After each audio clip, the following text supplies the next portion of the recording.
देखिए दोस्तों, अगर आपने भी एसएससी जीडी का एग्ज़ाम दिया है तो आपके लिए ये वीडियो बहुत ज़्यादा इम्पोर्टेंट है। जी हाँ दोस्तों, देखिए यहाँ पर बात करने वाले हैं आपके कुछ डाउट्स को लेकर, साथ ही बात करेंगे कि इस बार कितनी रह सकती है कट ऑफ। ठीक है, देखिए यहाँ पर सबसे पहले तो देखिए लाखों बच्चों ने पेपर छोड़ दिया, तो क्या इसकी वजह से कुछ आपकी कट ऑफ पर फ़र्क पड़ेगा और एक्चुअल में कितने परसेंट अटेंडेंस रही है दोस्तों, एक बात मैं आपको बताऊँ और इसका क्या रीज़न है कि इतनी कम अटेंडेंस इस बार रही है। ठीक है, उसके बाद दूसरी बात करेंगे एग्ज़ाम डिफ़िकल्ट को लेकर। क्या इस बार का जो एग्ज़ाम है वो पहले से डिफ़िकल्ट रहा है?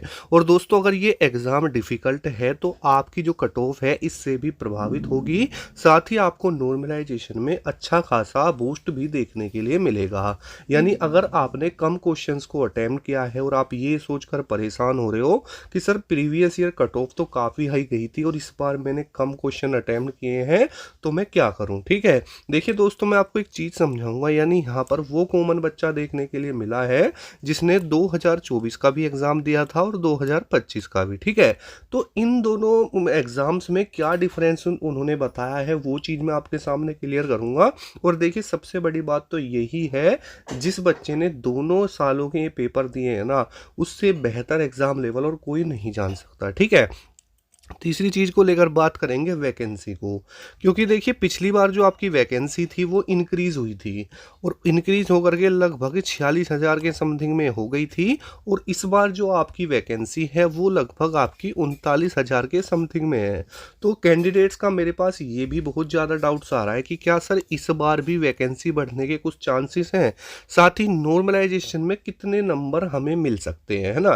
क्योंकि नॉर्मलाइजेशन जो डिपेंड करता है दोस्तों वो आपके एग्ज़ाम लेवल पर करता है। अगर एग्ज़ाम लेवल डिफ़िकल्ट है तो ये पक्की बात है कि आपके नॉर्मलाइजेशन में नंबर बढ़ेंगे। अब देखिए 15 से क्या 20 नंबर तक भी बढ़ सकते हैं, उसको लेकर बात करेंगे। साथ ही सेफ स्कोर और कट ऑफ। अब यहाँ पर जो सेफ स्कोर है ना, इसका मतलब क्या है कि जो आप पेपर दे के आए हो वहाँ पर आपने कितने क्वेश्चन अटेम्प्ट किए हैं और कितने होने चाहिए। क्योंकि बहुत सारे ऐसे स्टूडेंट हैं जो कि परेशान हैं, वो ये कह रहे हैं कि सर जब हम घर पर क्वेश्चन अटेम्प्ट करते थे तो 65 तक 70 तक हम नॉर्मली कर लेते थे, लेकिन एग्ज़ाम में मैं 60 तक ही पहुंच पाया हूं, 55 तक ही पहुंच पाया हूं, तो क्या मेरा इस बार सिलेक्शन नहीं होगा? और मैंने जब सर पिछले साल की कट ऑफ देखी तो वो काफ़ी हाई थी और इस ऐसा देख करके तो ऐसा लगता है कि मेरा इतने क्वेश्चन पर सिलेक्शन नहीं होगा। तो सारी जो मेन चीज़ें हैं ना दोस्तों, जो जड़ है कट ऑफ की, कैसे आपकी कट ऑफ तैयार होती है, वो सारे डाउट आपके मैं यहाँ पर क्लियर कर दूंगा। तो देखिए दोस्तों, सबसे पहले तो आप एक बात समझिए कि ये लाखों बच्चों ने पेपर क्यों छोड़ा है। देखिए दोस्तों, हुआ क्या था कि इससे पहले मैं आपको सारी चीज़ें ओपनली बताता हूँ। हुआ क्या था दोस्तों, 2024 में आपकी वैकेंसी थी लगभग 46,000। ठीक है, अब जब दोस्तों ये वैकेंसी रनिंग में था ना, रनिंग में थी, यानी कुछ बच्चे तो ऐसे थे जो कि मेडिकल में बाहर हो गए थे, कुछ ऐसे थे जो फाइनल में रुके हुए थे, यानी रनिंग में थी वैकेंसी। तो जब वैकेंसी रनिंग में होती है ना, तो कोई भी कैंडिडेट हो, जब नई वैकेंसी आती है और उसकी योग्यता होती है तो उसे अप्लाई जरूर करता है, क्योंकि वो ये सोचता है कि यार अगर मैं किसी वजह से रह गया तो मैं क्या करूँगा, तो इससे अच्छा फॉर्म भर लेता हूँ। तो दोस्तों ये वैकेंसी आपकी रनिंग में थी, तभी यहाँ पर आपकी 2025 की वैकेंसी आ जाती है जिसमें 39,000 के समथिंग में पोस्ट थी। तो हुआ क्या, जो ये 46,000 बच्चा यहाँ पर था इसने इसमें भी फॉर्म अप्लाई कर दिया। बात को समझ रहे हो? अब हुआ क्या कि एग्जाम से पहले, यानी जो आपका एग्जाम चला उससे पहले ये वैकेंसी हो गई क्लियर। अब जिनका नाम इस वैकेंसी में आ गया, लगभग जो ये 46,000 बच्चे थे, तो उन्होंने तो ये 2025 का पेपर दिया नहीं होगा। क्यों? क्योंकि भाई उनका तो सिलेक्शन हो गया। तो पहले तो आप ये समझिए कि ये 46,000 बच्चा बाहर हो गया। और यकीन मानना, ये जो 46,000 बच्चा था ना, ये आपके कॉम्पिटिशन को बहुत ज़्यादा बढ़ा देता, क्योंकि भाई उसने पहले ही सिलेक्शन ले रखा था। बात को समझ रहे हो? तो पहली बात तो बड़ी अपडेट आप सभी के लिए यही है कि एक प्लस पॉइंट आपके लिए यहाँ पर ये हो गया कि ये इससे पहले ही वैकेंसी क्लियर हुई है। ठीक है, दूसरी चीज, अब देखिए दोस्तों दूसरी चीज क्या है उसको थोड़ा समझने का प्रयास करना। जैसे बात कर रहे हैं यहाँ पर हम लोग एग्जाम लेवल को लेकर के। देखिए दोस्तों, कोई भी एग्जाम हो उसकी जो कट ऑफ डिपेंड करती है उसके फैक्टर है, और सबसे पहला तो आपका दोस्तों यहाँ पर एग्जाम लेवल ही होता है।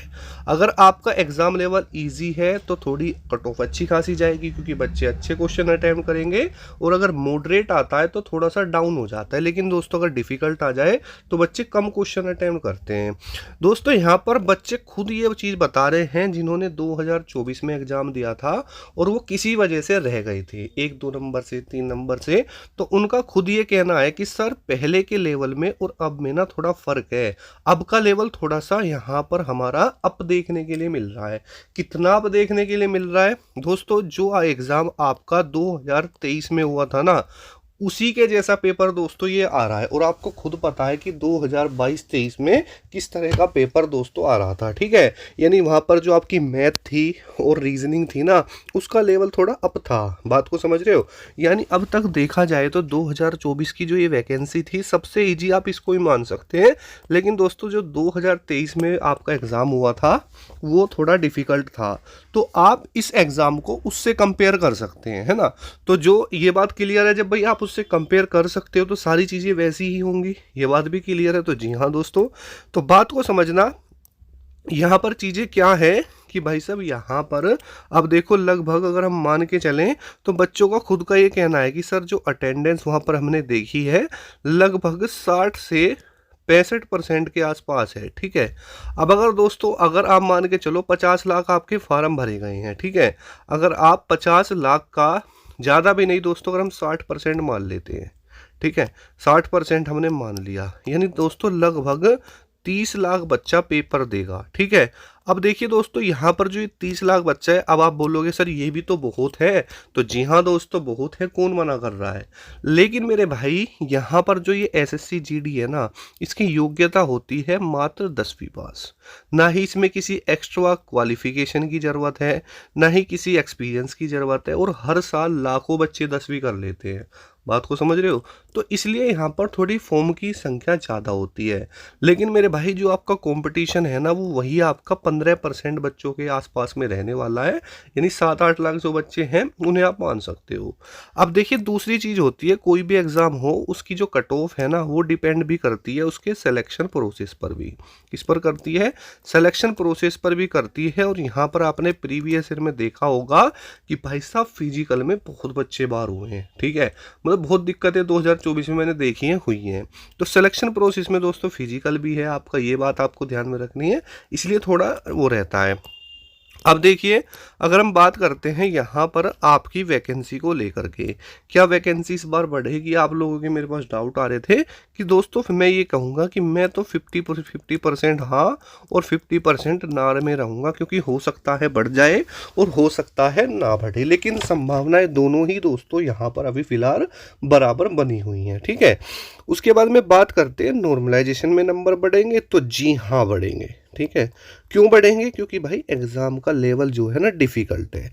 अब आप ये बोलोगे सर जब पूरा ही एग्ज़ाम है, मान के चलो मैंने एग्जांपल के लिए आपको बोल दिया कि आपकी टोटल शिफ्ट 10 हुई है, लेकिन 10 नहीं हुई दोस्तों, ज़्यादा हुई है वो मुझे भी पता है, लेकिन मैं सिर्फ एग्जांपल के लिए बता रहा हूँ।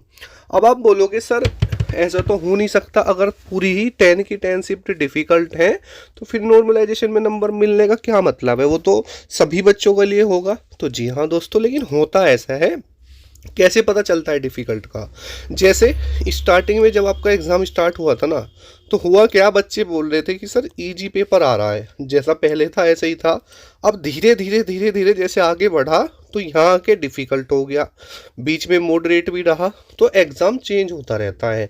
अब जो शिफ्ट दोस्तों इजी में थी, उन्होंने बच्चों ने अच्छे खासे क्वेश्चन अटैम्प्ट किए। जैसे ऑफलाइन हमारे ही तो स्टूडेंट है, एक बच्चे का तो स्टार्टिंग में हो गया, उसने कहा कि 70 सर मैं तो 70 अटैम्प्ट करके आया हूँ, और एक बच्चे का लास्ट में हुआ और वो बोल रहा है सर मैं 60 ही करके आया। बल्कि जो ये 60 वाला बच्चा था ना दोस्तों, ये मॉक टेस्ट में ना 70 कर देता था, और ये वाला 50-55 तक ही रहता था। तो चीज़ें तो कुछ होंगी यार, जब भी तो ये चीज़ें होती हैं, ठीक है। तो ये है। बाकी अब अगर हम बात करते हैं यहाँ पर आपके सेफ स्कोर को लेकर के, तो जो चीज़ें मैंने देखी हैं, लगभग मेरे पास में जो डाटा था, जो मेल कैंडिडेट है लगभग दोस्तों 1500 के आसपास मेल का था, ठीक है, जो कि थे जनरल और ओबीसी कैंडिडेट थे, ठीक है।